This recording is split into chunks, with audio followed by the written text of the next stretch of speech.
Imagine que você está prestes a descobrir uma história tão intrigante quanto a própria obra de arte que ela inspirou.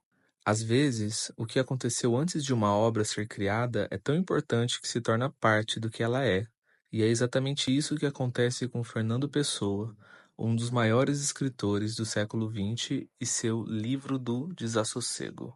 A história por trás desse livro é tão impressionante que parece até um conto de ficção por si só.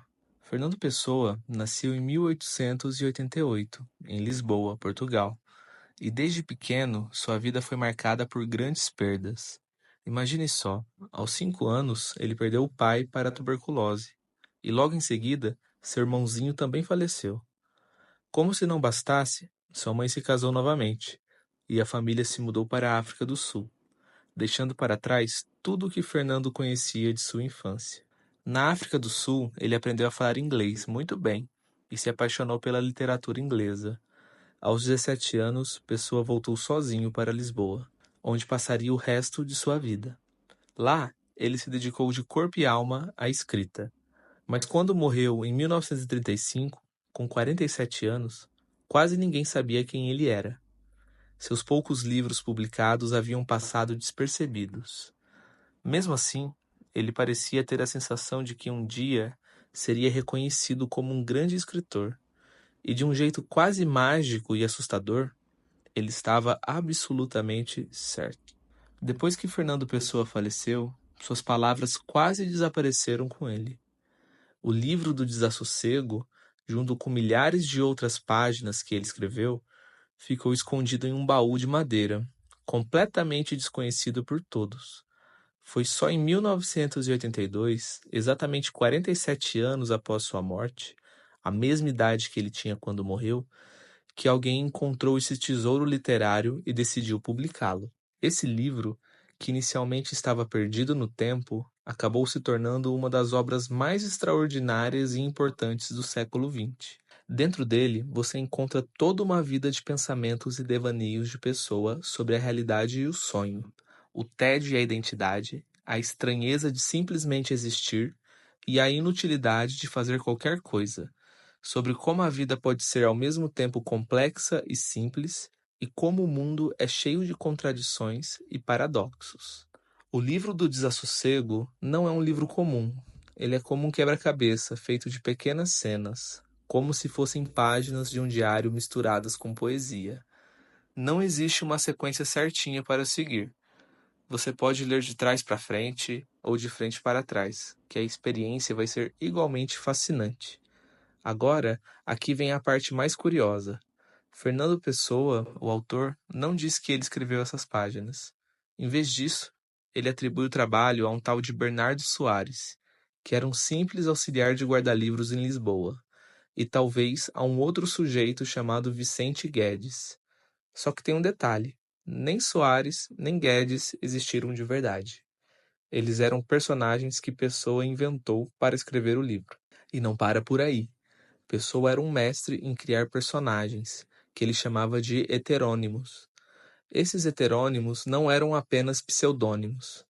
Cada um deles tinha seu próprio jeito de escrever, sua própria personalidade, visão de mundo e até uma história de vida.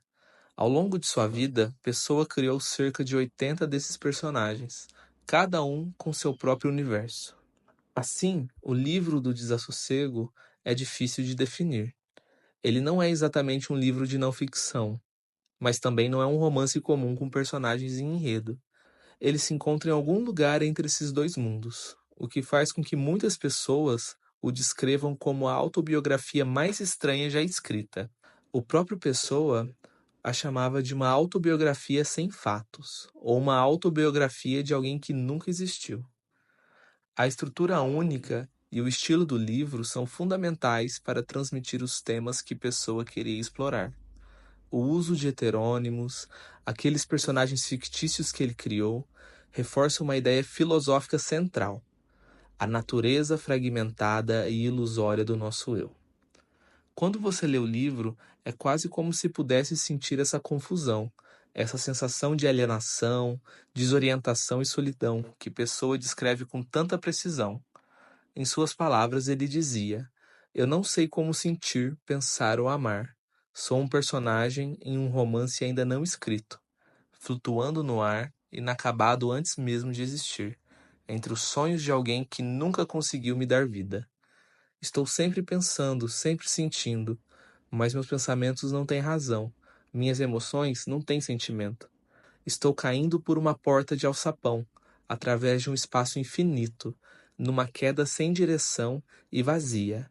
Minha alma é um redemoinho negro, uma grande loucura girando em torno de um vácuo, o turbilhão de um vasto oceano ao redor de um buraco no vazio.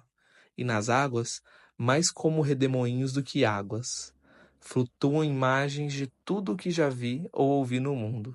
Casas, rostos, livros, caixas, trechos de música e fragmentos de vozes, todos apanhados em um redemoinho sinistro e sem fundo.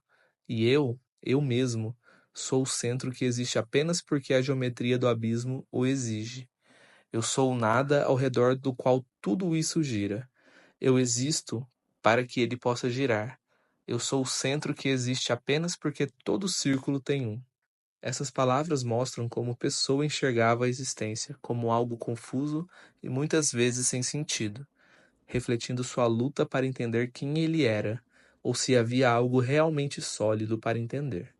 Para a Pessoa, tentar se conhecer é como cair em um buraco de coelho sem fim, onde a aterrissagem é fatal. A dificuldade de entender e expressar o que se sente nessa queda leva a uma vida cheia de inquietação e confusão.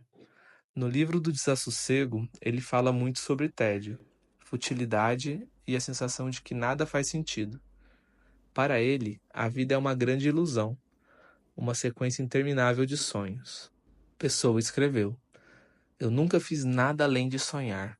Isso, e apenas isso, foi o verdadeiro significado da minha vida. Minha única preocupação real foi com o que acontecia dentro de mim. Ele acreditava que não há realmente um propósito em fazer ou alcançar algo. A realidade, como a vivemos, é tão ilusória e efêmera quanto os sonhos que tivemos na noite passada e que se dissipam ao acordar, nunca mais sendo lembrados. Para a pessoa, a vida é apenas um sonho, coberto pela névoa da consciência e esquecido com o nascer do sol. Pessoa escreveu: Se escrevo o que sinto, é para aliviar a intensidade do sentir. O que eu confesso não tem importância, porque no fundo nada importa. Esse reconhecimento da futilidade de qualquer ação e a ideia de se refugiar em um mundo de sonhos sublinha outro tema crucial do livro: a contradição e o paradoxo. Ele se pergunta: por que escrever sobre a falta de sentido em fazer qualquer coisa e a dificuldade de expressar adequadamente algo enquanto se faz e se fala? Talvez ao invés de refletir uma incoerência, isso mostre o que Pessoa acreditava ser útil no paradoxo.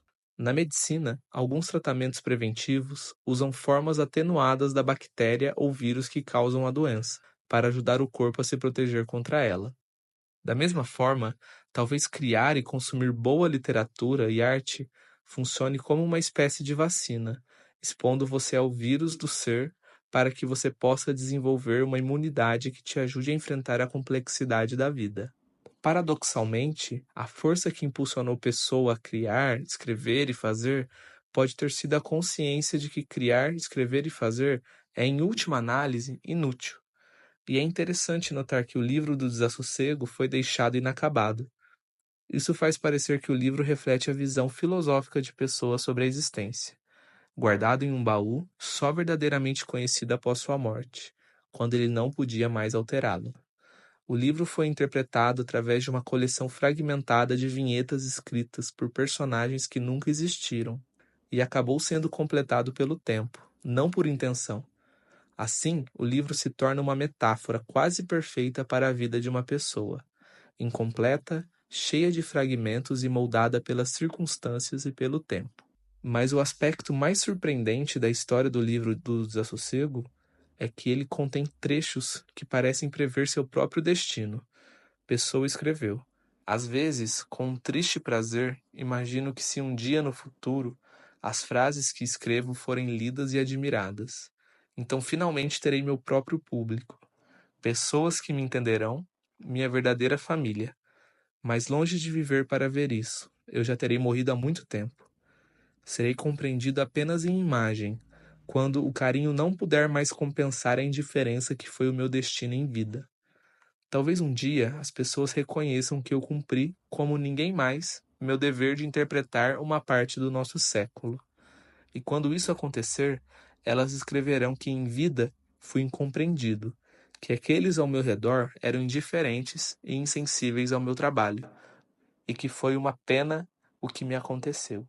E quem escrever isso não entenderá meu trabalho literário, assim como meus contemporâneos não me entendem, porque os homens aprendem apenas o que seria útil aos seus bisavós. O jeito certo de viver é algo que só podemos ensinar aos mortos. E, curiosamente, tudo isso acabou se concretizando. Estamos vivenciando agora mesmo o destino previsto por Pessoa há um século. É fascinante pensar. Foi isso um plano genial e meticulosamente elaborado? Foi apenas sorte ou uma combinação de ambos? Ou algo completamente diferente? Seja qual for a resposta, a história do livro do Desassossego parece ter se fundido com a própria criação artística. O livro adquire uma qualidade quase metafísica, espiritual. É como um manual para ateus e um guia para nihilistas. Pode, e provavelmente vai, abalar muitos dos que o leem, mas também oferece conforto e nos lembra de não levar a vida e a nós mesmos tão a sério. Às vezes, enfrentar a enfermidade é parte do tratamento. Esse vídeo trata-se de uma releitura e de uma tradução de um vídeo que eu achei muito interessante, que eu vi num canal chamado Pursuit of Wonder.